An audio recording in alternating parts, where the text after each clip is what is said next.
կատարիր գնումների ձյան համակարգի խանութ սրահներից եւ յուրաքանչյուր 290,000 դրամ գնումների դիմաց ստացիր 29% զեղչ եւ լրացուցիչ 29,000 դրամի ապրանքներ քո ընտրությամբ։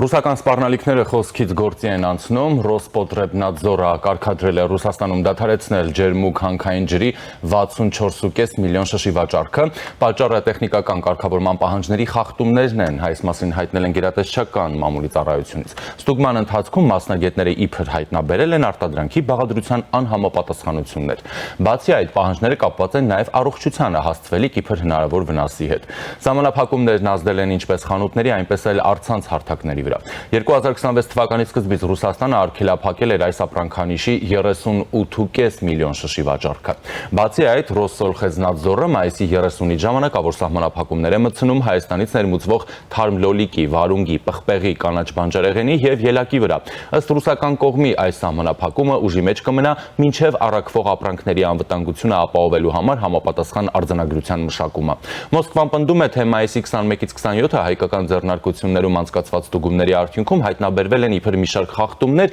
եւ որ Հայաստանի իրավասու մարմինը իբր չի ձեռնարկել համապատասխան միջոցներ նախկինում հայտնաբերված խախտումների ուղղությամբ։ Մայիսի 22-ից էլ Ռոսսելխոզնադզորը ժամանակավորապես սահմանափակել է Հայաստանից ծաղիկների ներմուծումը Ռուսաստան։ Կանաչ պղպեղ տեղափոխող բեռնափոխադրողը Ազատության հետ զրույցում պնդել է, ինքը եւ գործընկերները նույն արտադրողի ապրանքն էին փորձում ռուսական շուկա տանել։ Հայաստանում ստացել են ֆիտոսանիտարական ստուգում, ըստ որի պղպեղը բարձր որակ ունի, բայց դա ռուսական կողմին չի բավարարում։ Հայտնվել եմ զնման ցուցակի մեջ, ամբողջ բեռը պետք է բեռնաթափեն, կշռեն, հետո բարձեն, մի հատ էլ այդտեղ կշեռքի խախտում են գտնելու, մի հատ էլ այդտեղ են տուգանելու, մոտ 30 օր ես մնալու եմ Լարսում, այս ապրանքը արդեն չգիտեմ, երևի թափելու է, նշել է բեռնափոխադրողներից մեկը։ Օրորի հայ-ռուսական հարաբերությունները ավելի են սրվում, Ռուսաստանի արտգործնախարար Լավրովն է հայտարարել, թե եթե Հայաստանի վարչապետ Փաշինյանը կարծում է, որ երկիրը կհարստանա չնայած Ռուսաստանի հետ հարաբերությունների վատթարացմանը, թող հասնի դրան։ Ավելի վաղ Գառնիում նախընտրական հանրահավաքի ժամանակ Փաշինյանը հայտարարել էր, որ երկրի իշխանությունները չեն վախենում ապրանքների գների բարձրացումից, եթե Ռուսաստանի հետ հարաբերությունները վատթարանան, քանի որ նրանք ակնկալում են հարստանալ, երկիրը վերածելով խաղաղության խաչմերուկի։ Նիկոլ Փաշինյանը անդրադարձել է Ռուսաստանից եկող այդ ազդակներին։ Ես ոչ միայն Հայաստանը այս պահին չի պատրաստվում դուրս գալ ԵԱՏՄ-ից, այլև ես ԵԱՏՄ միակ պաշտոնյան եմ, որ միևնույն ժամանակ անդամ է երկու բարձրագույն կառավարման մարմինների։ Այդ լծակները ես պատրաստվում եմ օգտագործել եւ կօգտագործեմ, դրա համար ունեմ բոլոր լծակները, որ մասնավորապես Լուկաշենկոն ԵԱՏՄ-ն չկարողանա օգտագործել Հայաստանի դեմ։ Ինչ հայտարարություններ հնչում են, դրանք սին հայտարարություններ են։ Նրանք, ովքեր այդ հայտարարությունները անում են, նրանք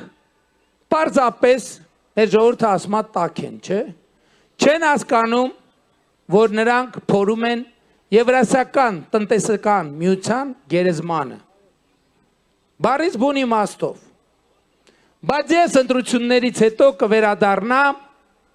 հիմա արձակուրդի մեջ եմ, առաջիկա նիստին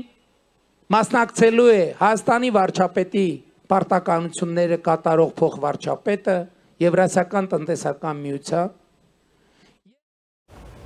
Ղազախստանի մայրաքաղաքում էլ մեկնարկել է ԵԱՏՄ բարձրագույն խորհրդի նիստը, որին ըստ ռուս պաշտոնյաների քննարկվելու է Հայաստանի հարցը։ Նիստին ընդառաջ Ռուսաստանի եւ Բելարուսի նախագահները կարծիքներ են փոխանակել Հայաստանի շուրջ ստեղծված իրավիճակի վերաբերյալ, հայտներ է Կրեմլի խոսնակ Դմիտրի Պեսկովը։ Ավելի վաղ Ռուսաստանի նախագահի օգնական Յուրի Ուշակովն էր հայտարարել, որ Եվրասիական տնտեսական միության առաջնորդները ուրբաթօրը կքննարկեն միությանը Հայաստանի հետագա անդամակցության հարցը։ Աստանայում քննարկվելու են Հայաստանի ԵԱՏՄ անդամակցության վերաբերյալ հարցեր, այս մասին էլ նշել էր Ռուսաստանի արտգործնախարարության ներկայացուցիչ Մարիա Զախարովան։ Նիկոլ Փաշինյանն էլ նշել է, որ Հայաստանը այլևս որևէ իրավիճակում չի մնալու անայլընտրանք ԵԱՏՄ-ում, այնուամենայնիվ Հայաստանը պոտենցիալ տեսնում է, ասել էր վարչապետը։ Հայաստանի եւ Միացյալ Նահանգների միջև ռազմավարական գործընկերության համաձայնագիրը օժանդակություն է ընտրարշավին, այս մասին էլ հայտարարել է Ռուսաստանի անվտանգության խորհրդի քարտուղար Սերգեյ Շոյգուն։ Ինչ վերաբերում է ռազմավարական գործընկերության պայմանագրին, եկեք պատկերացնենք, մարդը ժամանում է ընդամենը 1 ժամով ու այդ 1 ժամվա ընթացքում հասցնում ռազմավարական գործընկերության պայմանագիր ստորագրել։ Սա ավելի շատ նման է նախընտրական քարոզարշավի կամ նախընտրական քարոզարշավին աջակցելու փորձի։ Ավելի լուրջ մանրամասների մեջ խորանալը դժվար է, որովհետև այդ մանրամասները չկան, ասում է Շոյգուն։ Խոսելով Հայաստանում տեղակայված ռուսական ռազմաբազայի մասին, նա նշել է, որ ռազմաբազան իբր գործում է Հայաստանի անվտանգության ապահովման նպատակով։ Եվ այժմ զրուցելու եմ Հանուն Հանրապետության կուսակցության փոխնախագահ, Համանուն կուսակցության ցուցակից ազգային ժողովի պատգամավորության թեկնածու Ռուբեն Մեհրաբյանի հետ։ Բարև ձեզ։ Բարև ձեզ, պարոն Ռուսկանյան, շնորհակալ եմ հրավերելու։ Շնորհակալություն, որ այստեղ եք։ Պարոն Մեհրաբյան, հիմա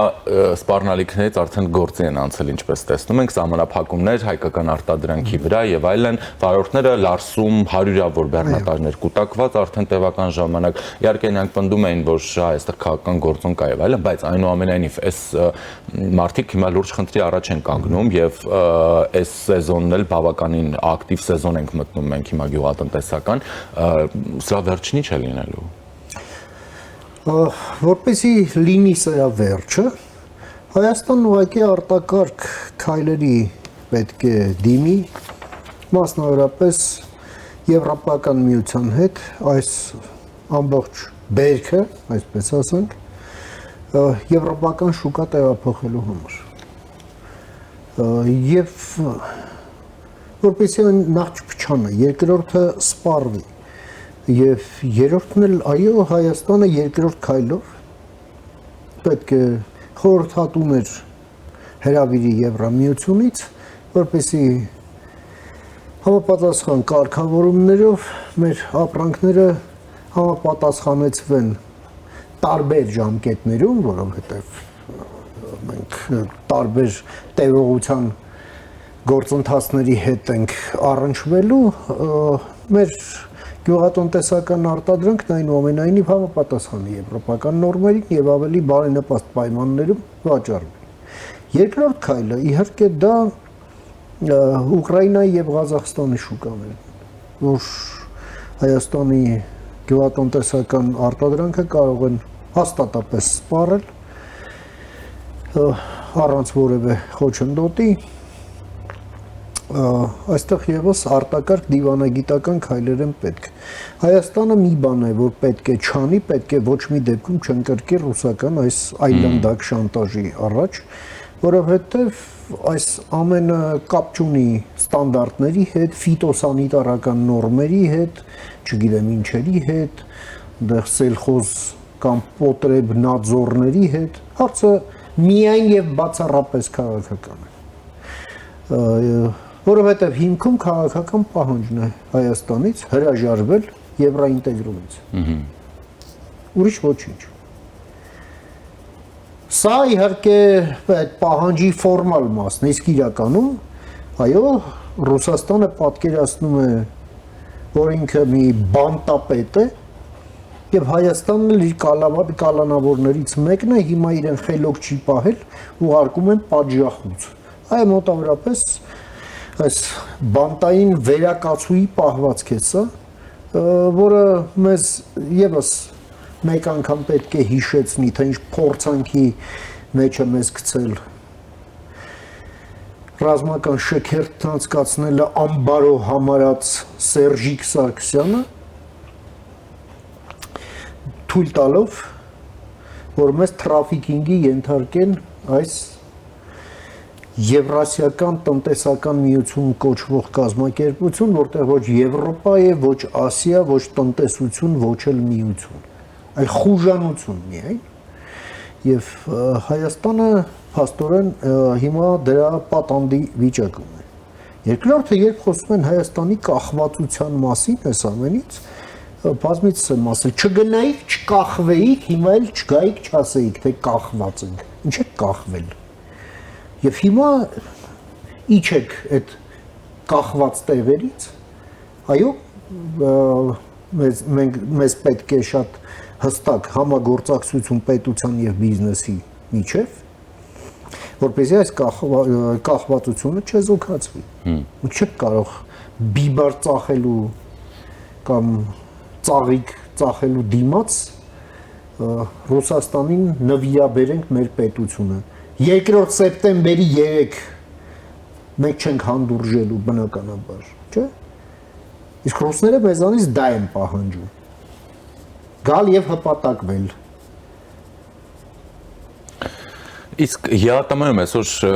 Լուկաշենկոն եւ Պուտինն են քննարկել տենց Հայաստանի շուրջ ստեղծված։ Ինչ ուզում են թող քննարկեն։ Բայց դե Պեսկովը այսպես ընդեղից շատ օպերատիվ արձագանքում է, թե ինչ է կատարվում եւ այլ պաշտոնյա չմնաց, որ չասեցին, որ բուն գագաթնաժողովին կքննարկեն Հայաստանի մասնակցության հարցը եւ այլն։ Սրանք այսինքն Հայաստանը ԵԱՏՄ-ի հիմնադիր անդամ է, վետոյի իրավունքով, ինչ պետք է քննարկեն։ Դե չգիտեմ ինչ են քննարկելու, ինչ են քննարկում իրար հետ, ովում հետ ինչի մասին է խոսել կամ ասենք Պուտինը իր քարտուղարու հետ բեղավոր ինչ է խոսացել ու մե հետաքրքիր։ Եվ վերջո Հայաստանն իր շահերով պետք է առաջնորդվի, շահերն լինում են կարճաժամկետ, միջնաժամկետ եւ երկարաժամկետ։ Իրականությունն այն է, որ Ռուսաստանը այո կարող է մեզ վնաս հասցնել, կարճաժամկետ հեռանկարում վնաս, բայց հասցնելով այդ վնասը Ռուսաստանը ուղղակի ռազմավարական ինքնասպանություն է գործելու, որում այլևս անշրջելիորեն։ Պարզ չէ, որ Հայաստանը չեզոքացնելով այս սպառնալիքները այլևս հետ չի վերադառնալու, որովհետև անելիք չկա, իդեպ 3 այսօր այս հոխորտացող Հայաստանի հարց քննարկող Պուտինը մի քանի անգամ տարակել է արդեն։ Այրոդրոմներ են տարաքում, ռազմաբազաներ են տարաքում եւ էլի են տարակելու։ Գնա տարակոցների տիրություն արա եւ մեզ էլ վախեցող չկա, էլի ամոթել է արդեն։ Reuters-ի այսօրվա հրապարակումն է շատ ուշագրավ, որը հղում է անում մի շարք արևմտյան հետախուզությունների Ռուսաստանի մտադրության մասին մոտ 100,000 հայ արտահանել Հայաստան, հա, որպեսզի Ռուսաստանին հաճո թեկնածուների օգտին նրանք քվեարկեն, չեմ պատկերացնում, որ այդ մարդիկ, որ եկան, բոլորն էլ իրենց ուզածով են քվեարկելու, այնուամենայնիվ։ Բայց սա այո սպառնալիք է եւ պետությունը պատրաստ է դիմագրավելու այդ սպառնալիքին։ Այսինքն ինչ պայմանականորեն ասենք, հա, պետք է այդ էլ ասում եք էլ երրագլուխ, այդ երրագլուխինքից երրագլխիկ արդեն երկրորդ էշելոնով եկողներ կան, ինչ պետք է մարդ սպանեն, որ դրան տրվի պատշաճ քրեաիրավական գնահատական։ Ամենօրյա ռեժիմով կաշառք տվողներ են եւ կաշառատվության, կաշառառության դեպքեր են բացահայտվում, որտեղից է սկսվում այն շեմը, որ մեր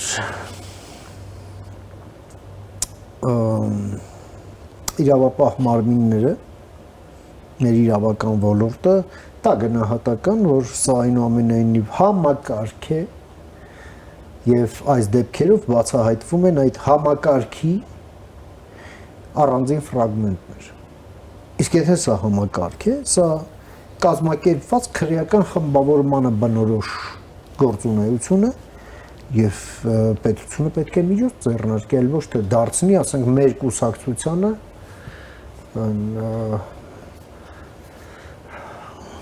ինչ ասեմ, հավասար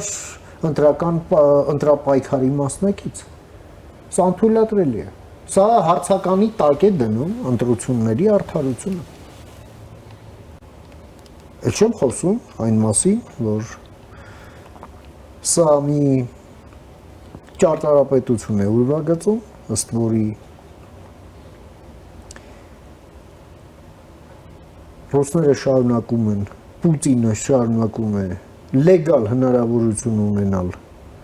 տերը լինելով անդիմությունը զավթած ուժերի շարունակել ազդել Հայաստանի ներքին քաղաքականության վրա եւ հավակնել իշխանությունը վերազավթելուն, եթե չստացվի, ապա զավթել եւ զավթած պահել անդիմությունը եւս 5 տարի, այսինքն այնինչ տեղի ունեցավ 21 թվականին։ Եվ սա շարունակվի։ Իսկ անդիմությունն էլ զավթած պահել ինչի համար, որպեսզի այդ սեգմենտն օգտագործվի որպես պետության վիզա գցած թոք, որպեսզի մեր ազգային շահերից բխող որևէ քայլ ի վիճակի չլինի անել պետությունը։ Սա է ուզում Ռուսաստանը։ Եվ հատկապես ասելով, թե ինչի մասին է խոսքը, որ Հայաստանում եվրոինտեգրում տեղի չունենա։ Վերջ։ Իսկ դա նշանակում է հետևյալը, որպեսզի Հայաստանը չհամարձակվի լավ ապրել, որպեսզի Հայաստանը չհամարձակվի լինել ավելի ազատ եւ ավելի բարեկեցիկ, քան Ռուսաստանը, որը դեգրադացվում է եւ, ինչպես ասացի, տրակում է եւ դեռ շատ է տրակելու ամենօրյա ռեժիմով, ավելի բարձրաձայն է տրակելու, լայնընդգրկուն է տրակելու, դեգրադացվելու, փչանալու, վաղ մյուս օրն էլ սովից սատկելու, այնպես ինչպես վերջին 150 տարվա մեջ տեղի էր ունենում,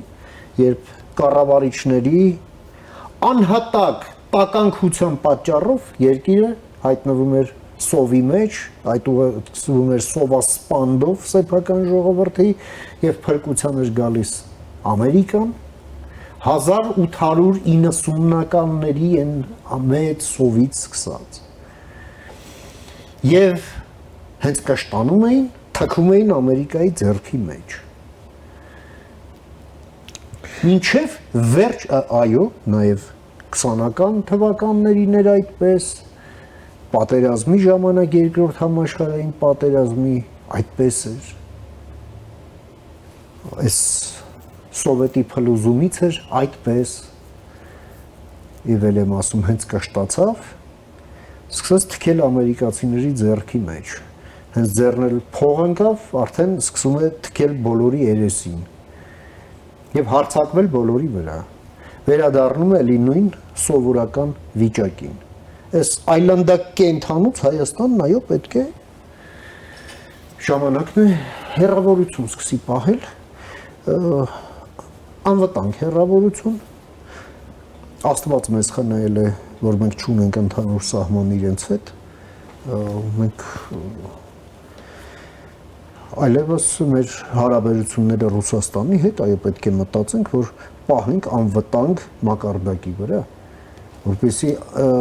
այն չծառայի, այսպես ասենք, պլացդարմ Ռուսաստանի այսօրվա կամ վաղվա հիպոթետիկ կառավարիչի մտքին գա մեզ վրա հարձակվելու ձեռքերը հասնի, այլևս երբեք։ Դե ընտրարշավին ավարտին թեև քիչ ժամանակ է մնացել, բայց դեռ Ռուսաստանը բնականաբար այն օգտագործելու է, հետևաբար այս թեմայով զրույցներ հաստատ կունենանք, պարոն Մեհրաբյան, շնորհակալ եմ։ Ես եմ շնորհակալ։ Զրուցակիցս Հանուն Հանրապետության կուսակցության փոխնախագահ, համանուն կուսակցության ցուցակով ազգային ժողովի պատգամավորության թեկնածու Ռուբեն Մեհրաբյանն էր։ Մնացեք առաջինի հետ, ես Ժիրայր Ոսկանյանն եմ։